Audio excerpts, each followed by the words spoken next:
morning, everyone! I am a first-year technology student who told myself that I will take my career to new heights. Of course, I don't mean it literally, but here I am, discussing helicopter and food technology. Now, okay, I understand what you're thinking. Why is a first-year food technology student discussing helicopter and food technology in front of a room full of strangers? Did he confuse the terms of frying with flying? Maybe. Sounds strange, right?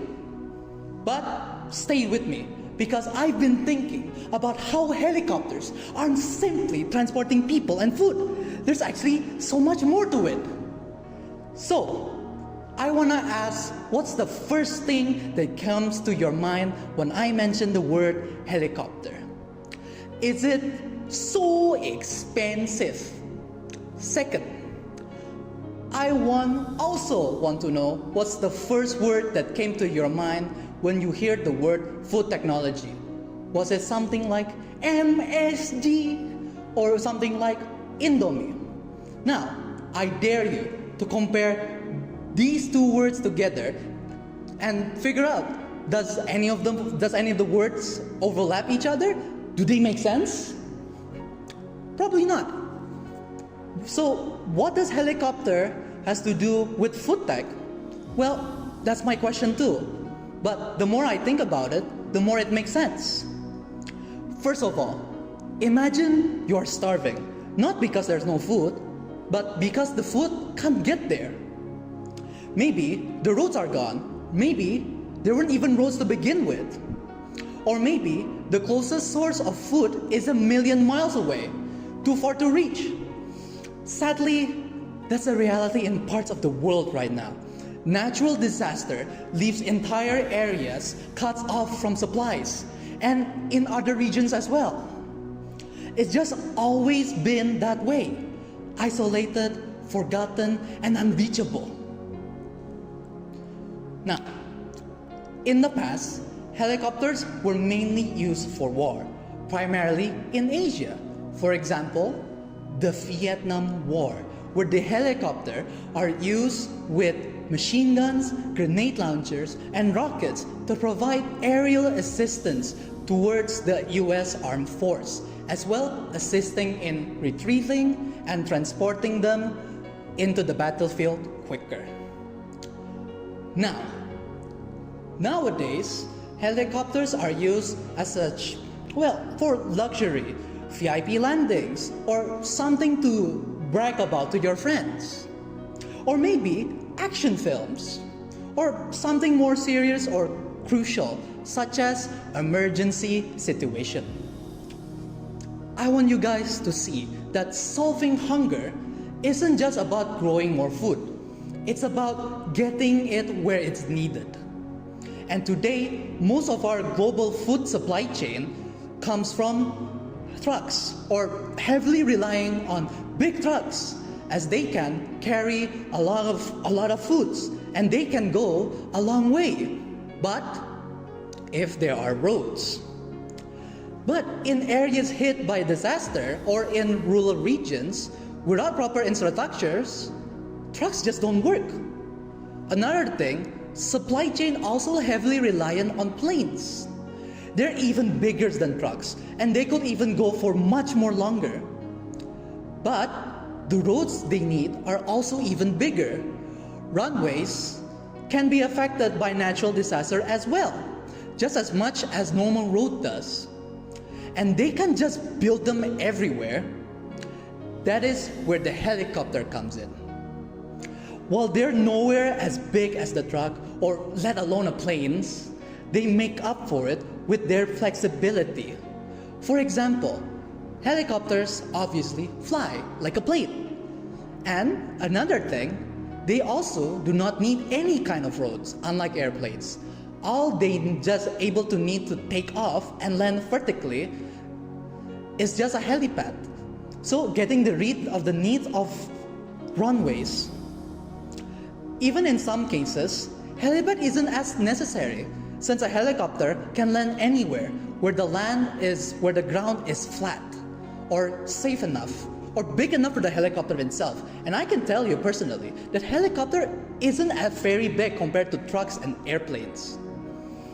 Now, the basic idea of a helicopter itself can be developed into a more advanced form, such as the unmanned helicopter drone hybrids. These advantages have made helicopter a stable vehicle in many industries, which can also be applied to food-related purposes. One example are already used in response to disaster. In 2022, Hurricane Ian has brought down the only bridge to Sanibel Island. So a group of helicopter and drone drove supplies to them. With this, it demonstrates the effectiveness of them in such disaster. And even international organization has begun using helicopters in their relief efforts. For example, the World Food Program, they airdrop food into disaster zone, such as in the 2023 Turkey or Syria earthquakes, where roads to communities were cut off and totaled by the disaster. In these scenarios, food technology scientists may work with first responders or emergency respondents so they can provide a healthy, nutritional, balanced foods. Another example is the most recent one, which is a 7.7 magnitude earthquake that slammed Myanmar, or specifically in the Siaging region, on March 28 in 2025. Now, that earthquake leaves the city in ruins and obviously destroyed. And guess what? You know who's the first responder were? Helicopters. They were able to first arrive on the scene because with the roads are destroyed, trucks or any kind of vehicle is unable to provide assistance toward the victims. Because of the buildings are overturned and obstructing, direct access to the city. And because helicopter can fly, they avoided all of the debris and destruction. Now, because of this, the helicopter has managed to deliver the much needed medicine and food supplies towards the catastrophe victims. Now, I want you guys to imagine what else they could do outside of disasters. Now, hear me out. According to the Food and Agriculture Organization, about 80% of the world extremely poor lives in rural areas, with many communities in hardship, striving to make ends meet while with little or no food supply chains or nutritionally balanced food, which keeps them unable to achieve their dietary recommendation needs. Now, consider the potential of aviation. Because helicopter can bring food supplies to these rural areas, you know why? Because they don't need roads, unlike trucks and airplanes, as I explained before. And they can reach places that usually take days for trucks to get to, which saves time for spoilage, which prevents spoilage, what I meant is. Now, in many areas, food isn't scarce. It's just, it can't get where it's needed. There are children who don't and can't eat vegetables just simply because the food supply chain is failing. There are farmers who produce rots because there's no one to be able to pick them up on time. Now, because of helicopters, family in disaster zone can get their dietary needs as well, the medicine they needed as well. With this, when they hear helicopter, they will hear the sound of hope. They will feel hope for once in their life. Now, enough about emergency and combating food transportation. Time for modern agriculture. Did you know helicopters are also used in big farms What I mean by big is really big ones.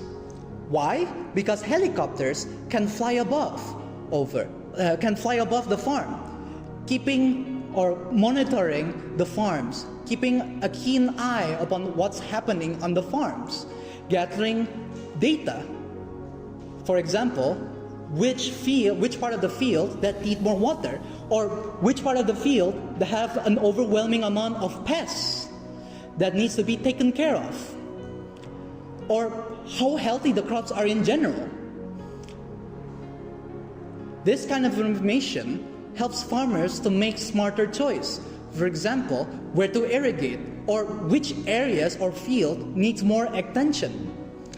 Now, with having a helicopter, these farmers can have a bird's eye view about their whole farm, which helps them with your entire food operation. Now, helicopters plays a valuable role in supporting food-related researches. Field researchers working in biodiversity hotspots, climate-stressed regions, or experimental agricultural sites often rely on helicopters to get there. You know why? Because as I said again, helicopter is very flexible, allowing them to transport supplies, allowing them to gather data easily, or even distribute prototype food products easily as well. Now, for instance, in studying drought-resistant crops or monitoring soil degradation in remote areas specifically, helicopters provide access that would otherwise be time-consuming or physically impossible. This allows food scientists and experts to gather real-time and accurate data, accelerating innovation in the food industry. Now, I understand that I am not an expert in food technology. After all, I'm just a first-year student who's in a lab trying to avoid breaking all of the equipments in lab. Why? Because they're expensive. For example, desiccator. You know how much they cost? If you broke the lid, you have to pay 30 million rupiah. That's crazy. I don't have the money. However, besides that, I do bring curiosity, enthusiasm, and a fresh set of eyes. I'm confident with my enthusiasm that I can bring change for food technology and humanity, which can allow me to address one of the greatest challenges in the globe, particularly in emergency services. Sometimes it takes someone new to bring up the question that no one dared to ask. For example, why can food system be as dynamic as the helicopter itself? Why is speed the most prioritized thing? Why can the nutritional quality of food be prioritized as well when transporting foods in helicopter? So, here's my challenge to all of you. I want you guys to flex your mind. I want you guys to think for once in your lives. So, helicopters are more than just transport machine. They're more than that. They're way more than that. Why? Because they could possibly be the future of food security and services due to their dynamic nature. So, let us design helicopters that not only transport food, but also transform food system. Now, let me tell you now that as you all know, I am speaking as a food technology student. But I believe that everyone have a part to play. No matter what major we're studying, no matter whether it be, well, for example, in our class, whether it be by law or business. We're all in this together. So let us ensure that the next generation of helicopters not only lift off, but also lift us all. Thank you.